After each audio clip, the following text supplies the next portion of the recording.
is demystifying the Fed. You enjoy speaking about it, and those that are Fed watchers are wondering, will there in fact be 2 additional rate cuts before the end of the year? Of course, we're uncertain about that, if I understood your comments correctly. What does it mean to demystify the Fed, and what can each of us in this room do to be better Fed watchers for the benefit of our own businesses, if you will?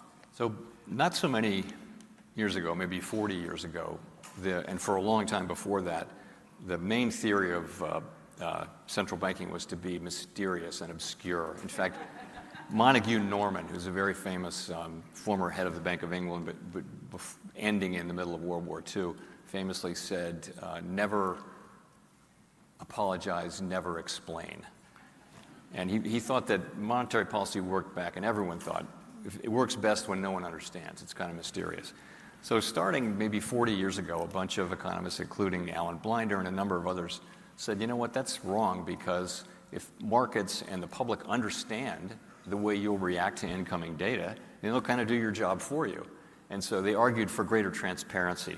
And people said, you know what, that makes sense. So central banks started being transparent. The Fed didn't even issue a post-Federal Open Market Committee announcement until 1994, and then did so as an experiment just to see what would happen. Now, so if you fast forward through, the 30 years since then, now we have a post-meeting statement, we have minutes, we have press conferences, every FOMC participant is on Squawk Box, we have a press release.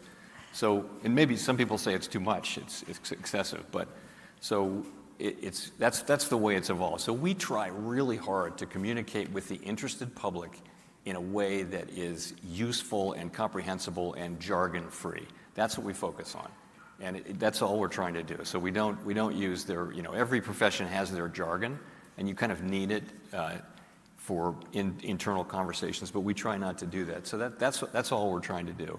A couple of thoughts about what I wouldn't say I can't make anyone a better Fed watcher, I don't think, but things I would want to tell people about the Fed. One is just this, that we're making decisions, our decisions are made under elevated levels of uncertainty, even in normal times.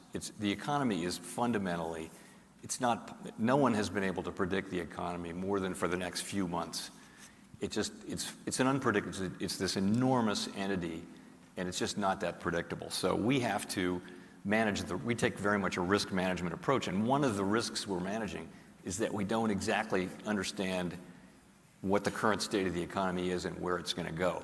So we try to have policy that can cover the range of plausible outcomes, not just one outcome.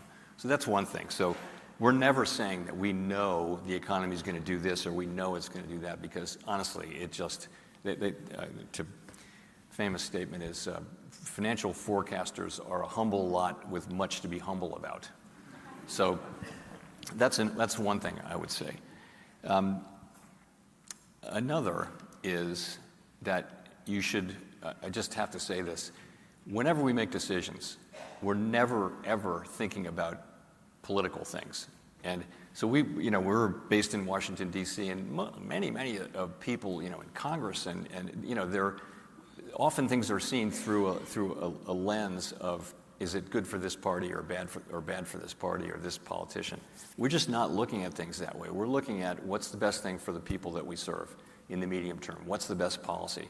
And many people don't believe us because they think, come on, you're really political. But the truth is, most of the people who are calling us political, it's just a cheap shot. And also, we don't engage. We don't, our argument is doing our jobs. We don't get into back and forth with external people. We just do our jobs. We keep our head down and do our jobs. That's what we do. So those are two things I would offer about the Fed.